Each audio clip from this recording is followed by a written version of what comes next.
Yes, everybody, and welcome back to TarHeelIllustrated.com. I'm Jacob Turner. He's Andrew Jones. And AJ, we're here for another edition of the Daily Drop. And for those that listened to the UNC basketball show earlier this week, you'll know that we hinted at it a little bit that we were going to come in here and talk about a little bit of a different angle, a little bit different fact about this Carolina Duke game in particular, with obviously these two teams prepared to meet on Saturday night in Chapel Hill, 6:30 p.m.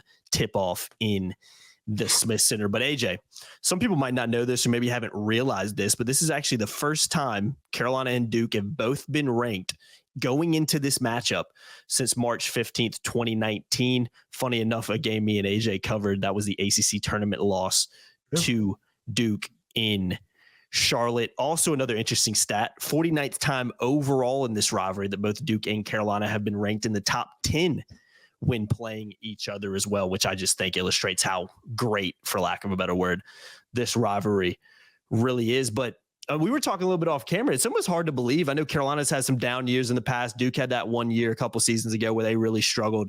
It's kind of wild to believe that it's been, almost, going on 5 years now that both of these teams have met when being ranked, both of them. So again, I think that's an interesting thing and an interesting angle to talk about. We'll preview the game a little bit more later on, but yeah. When you think about the glamorous and how good this rivalry has, how elite this rivalry is, it's a pretty interesting fact to talk about.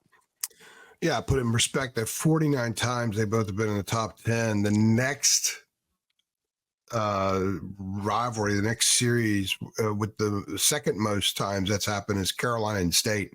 Yeah, not in just in the ACC, but in college basketball, and that was 14. Yeah. So that's cool. I think that's good. People need to bone up on some of the NC State basketball history. There's a lot of really, really good stretches of the Wolfpack being excellent and the Tar Heels battling the Wolfpack. In fact, in the 70s, that was a bigger deal than Duke a lot of the time.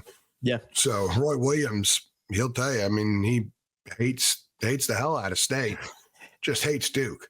So, there's a different level of hate the hell and then just hate. So, and that's cool. And I love the hate in these rivalry games, especially the Carolina State one. The hate is just, to me, it's so healthy and so good old fashioned hate fest. It's so absolutely yummy that they hate each other so much. I think the fans need something to happen in these Hubert versus Shire games to really give it another layer. Mm-hmm. They hated K. When Shire walks out on the court and goes to that tunnel, the tunnel we go through in the media, when he comes out of that tunnel, walks on the court, he's going to get booed some, but no one's going to anticipate John Shire's entrance. The last 30 years, K walked out on the court, his entrance was anticipated. Oh, yeah. And having covered a ton of Duke games, I can tell you, at home and on the road, he comes out about 3 minutes before left in the warm-up clock. Mm-hmm. And serenaded with good old-fashioned ugliness, which is just a beautiful, beautiful thing. And that's not there now. The Duke fans despised Roy. They like to find Carolina fans to hate. They had their hands, bro. They had some of the others. They ended up hating Luke big time. They need to have someone to hate to on Carolina. What this game needs Saturday night, it needs a lot of things. Number one, it needs another clip of Jay Billis saying, Carolina and Duke always deliver. It needs that. These programs need it. Carolina basketball needs it. It needs a great game. It needs stars to show out. It needs a Cormac Ryan or a Harrison Ingram to go nuts and have a big game hitting from the perimeter. It needs Armando to be Armando again for the Tar Heels. Somebody off the bench doing some big stuff. Jalen Withers and kind of the brute that he took. How about Jalen Withers and Ryan Young battling it out for something? And they got to be separated, and the place is just hissing all over the place. It's people are just getting venomous, and the Duke fans watching at home and at bars are doing the same thing. It needs all that stuff. It needs to be a finesse-filled rock fight, if that makes any sense.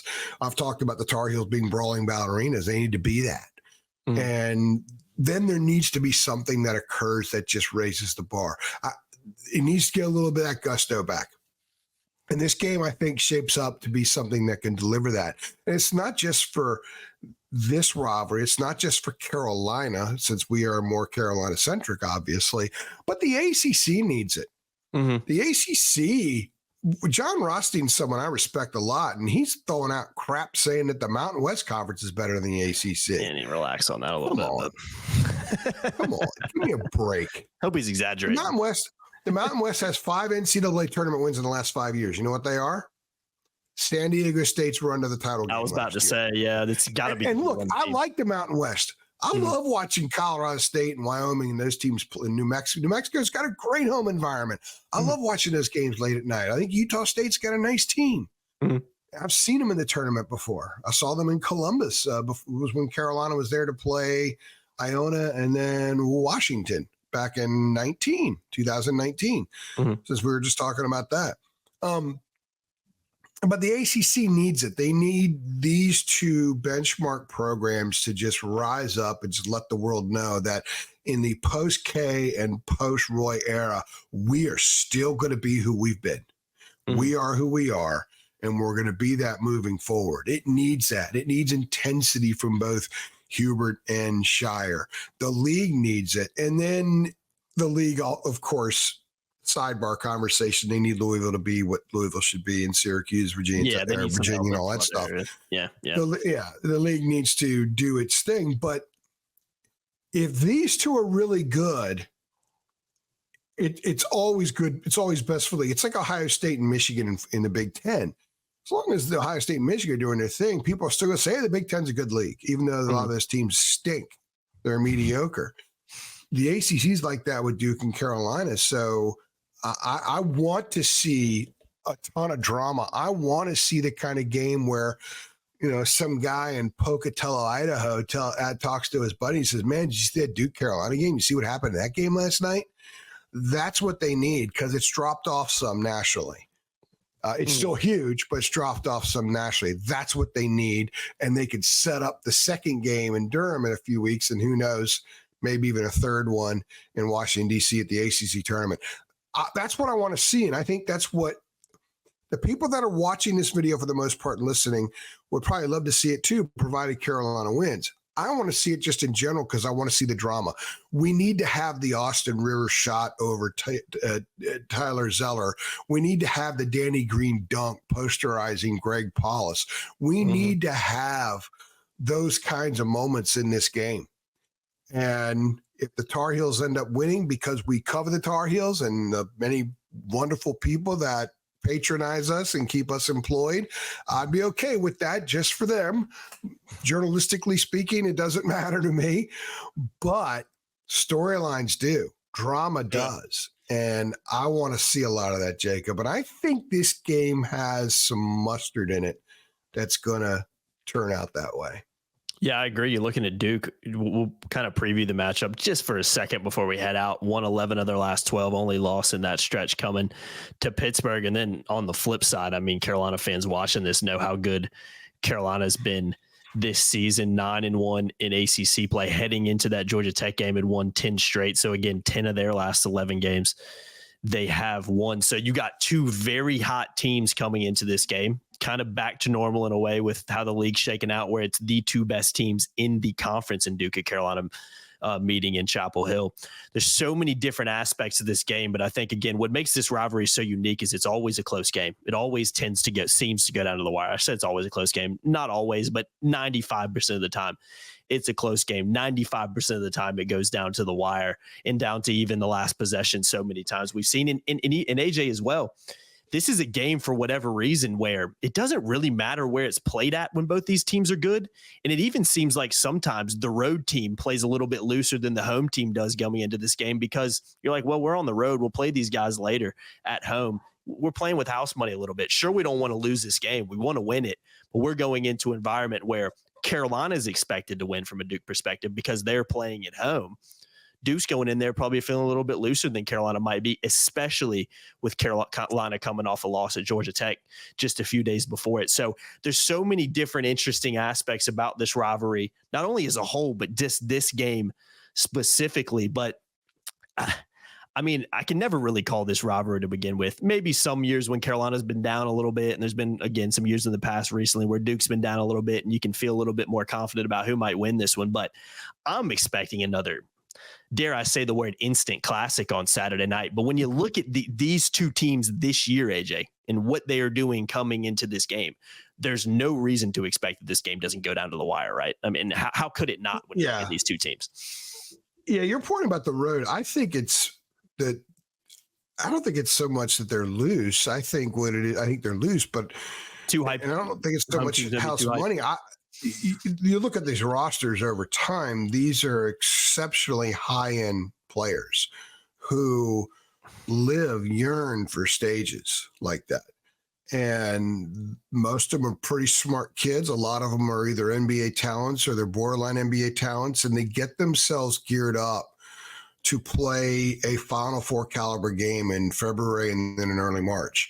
And I remember when I covered Duke for a long time as well, I always loved the first Coach K presser before the first Duke Carolina game, the Coach K presser 2 days before the first Duke Carolina game. And he always talked about the reason these teams of all these programs have always done so well in the tournament, because by the time they get to the NCAA tournament, they've already played 2 Final Four games that's against each other. So I think one of the reasons why the road teams do well is because the Final Fourness out of these extremely gifted and highly competitive rosters comes out. And if the visiting team is playing well, it kind of stresses and tightens the home team at times. So that's probably it more than anything else. But, man, I would love to see Final Four caliber stuff Saturday night. That would be great. Now, as far as the matchups go, what does Carolina need to do to win? I think it's pretty simple. They got to out-rebound Duke, which they should be able to do. Duke's not a great rebounding team. And the Tar Heels need production from guys other than R.J. Davis. They need 15-plus from Armando. They got to go inside to Armando. He's got to try to get Filipowski in foul trouble. And then when Ryan Young is on him and he's trying to beat him up and stuff, Armando's got to play composed, and he's got to score over him. They've got to have a game from Armando. He's got to go 15-plus. And then they need either Cormac or Harrison to go 15-plus as well, and then get something off the bench. This is also a series in which there's some dude that comes off the bench in these games that's a factor. I'll never forget in 2006, JJ's last home game, JJ and Sheldon Williams, and Carolina had 2 transition baskets. It was Quentin Thomas on the break feeding Byron Sanders. That's what this game is also about, because those dudes are dudes too. And they're elevating as well in these moments. So maybe a Seth Trimble 8-point, 4-rebound, 3-steal game. Maybe another Jalen Washington one. I mentioned Jalen Withers before. Maybe Jalen Withers going out there and just pulling everybody into an alley and just beating the crap out of them and going for 7 or 8 rebounds and a block shot and a drawn charge and get some trash buckets, gets to the line, hits some free throws, and infuses the team. That's what's needed for Carolina to win this game. They need somebody to step up and not just produce, but produce in a way that it infuses the team, raises the decibel in the building, and gets the players' hair on fire to an even higher degree. I think that that's what's needed. I think something like that's going to happen. I think both teams are going to have dudes step up, but the Tar Heels are a more veteran team. I think they're a better team. I think they understand who they are more than Duke does. Duke is still in searching mode. They're trending the right way, but still very much in searching mode. And you don't know how healthy Jeremy Roach is. Hopefully he is healthy. He played pretty well against Virginia Tech the other night, but he was still a little bit gimpy. So he's going to be on Cadeau. Elliot Cadeau's foul issues could really be a factor against a guy like Roach, who's cagey as hell. So I'm looking forward to it. There's some Filipowski. How do they guard Filipowski? He was really good in Chapel Hill last year. So what do they do with him? Is it a case where you can't let McLean and Proctor beat you?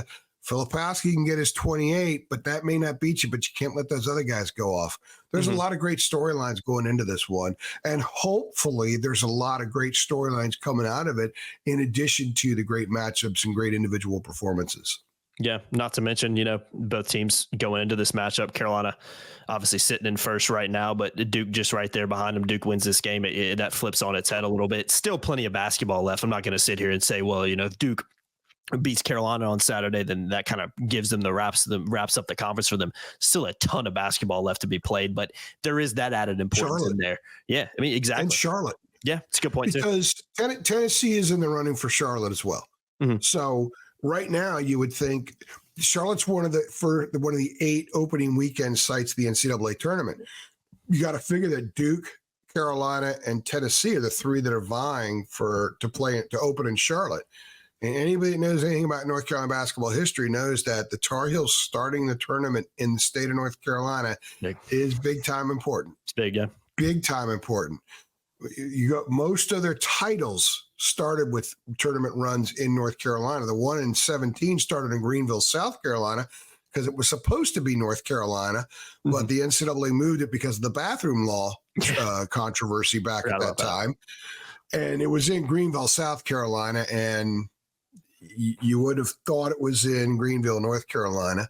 So they had tremendous turnout there, and that was they needed it because they were struggling against Arkansas. I remember they closed Arkansas at 12-0, and the crowd really was behind them in that game. Yeah, so they've had games like that in early rounds in North Carolina. So it's important to start there.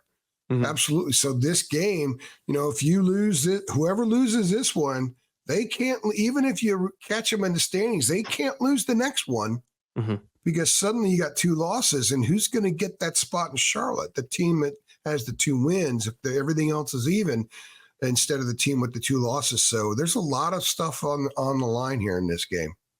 Such a fun one, man. Such a fun one to be at. Me and AJ will be there in person covering it. It's going to always looking forward to covering this game. And I'm, like you mentioned earlier, expecting an absolutely electric atmosphere in the Smith Center on Saturday night. It's always different. I mean, for people who've been, I'm sure there's a lot of Carolina fans listening that have been to a Duke Carolina game, but it is a very tough ticket to get. There's probably already a lot that haven't been to a Duke Carolina game, particularly in Chapel Hill. It's a different electricity in the building, AJ. It just is. It's hard to explain, but it is a completely different vibe than even when State comes to town. It's just different. It's a really You know how when we go out to the court during warmups and take pictures and shoot little videos and stuff, I do it for every game. When Radford's in town, I go out there and do it. I do it every game. I do it because I want people who aren't there to see what's going on a little bit in the warmups. I want to get a feel for it. I like to connect myself to the game long before the game starts. This is the one game where everybody in the media is out there. Yeah. Everybody's out there on the baseline, on the sideline. Everyone's out there. They're doing that for this game. All the other games, a lot of times they're doing whatever else they do in their pregame routine. This is the one where everyone's out there. This is the one where the students are in their seats. As soon as the place opens, they fill up and they're in their seats. This is the place where you don't look around the building and say, boy, it must be a lot of traffic out there when they're getting ready to start, have the opening tip-off. No. It doesn't matter what it is. There's no, the Chavez Ravine of college basketball is full when these two play, when it's full at the tip-off. So it is different. A lot of times these are not referendum games because they're so unique that they're almost sidebars to the season. Yeah. However, they impact the season, as we've discussed. And I think for a club like Carolina coming off of a loss and in the manner it lost and the things that the players were telling us Tuesday night down in Atlanta, they need to play well. They can't afford to get a second straight loss. You don't want that kind of crap seeping in. So it's an important game on multiple levels, even though it is sort of a sidebar type game. It's a sidebar circus, if you will. But it's still a game, man. And it's going to be really neat to, especially if the Tar Heels win, because kids are always better quotes after they win. But it's going to be really neat to see what someone like Harrison Ingram says about this game, playing in this game. Yeah. Or Cormac. Yeah. Cormac played Duke a lot before, but he hadn't played Duke wearing a Carolina uniform. Exactly. So that's completely different. Cool. Completely different experience. Now you're absolutely right. I remember Brady Manick when he played at Cameron, when they beat K in his last home game. They had 4 players that went for 20 that night, if you remember. And we were kind of finishing up the COVID year, and it was the first time I got to interview Brady in person, like face to face, out upstairs. The locker room is down those steps, as you know, at Duke. So they pulled a couple of guys out, and I talked to Brady, and And either I or somebody else asked about, so what was this like? Was this everything you envisioned? And he just had this big, the quote would just be a smile. Yeah. Because that he didn't have to say anything. Mm-hmm. Because just even with all that beard and all that hair and stuff, you saw a giant smile come out, right? Mm-hmm. And Harrison's going to have that probably, especially when he goes over there. Because it's I always kind of like it in Cameron just a little bit more than Dean Dome because of the uniqueness of it. But 21,750 are going to be on fire Saturday night. This place is going to be on fire. Yeah, it's going to be a loud one to say the least. As it always is. I'm really looking forward to it. And I know every Carolina fan that's going to be there is looking forward to it as well. Go ahead and like the video below if you think Carolina's going to win. Go ahead and like the video below too if you're going to be in the arena at 6:30, probably before that, obviously, on Saturday night for Carolina versus Duke. Really looking forward to this rivalry. And of course, TarHeelIllustrated.com will have it covered every step of the way. Links in the description below. Great time to sign up. Just $8.33 a month. Come on over, join our awesome community, get extra content, access to our premium message boards, and it's so many other things that you can't get if you're not signed up for a premium subscription. So again, link is in the description below. Go get signed up. I've been Jacob Turner. He's been Andrew Jones. Appreciate you guys watching another edition of the Daily Drop. Make sure you like, share, subscribe, hit that notification bell too, so you know every single time we upload. See y'all next time. Thanks.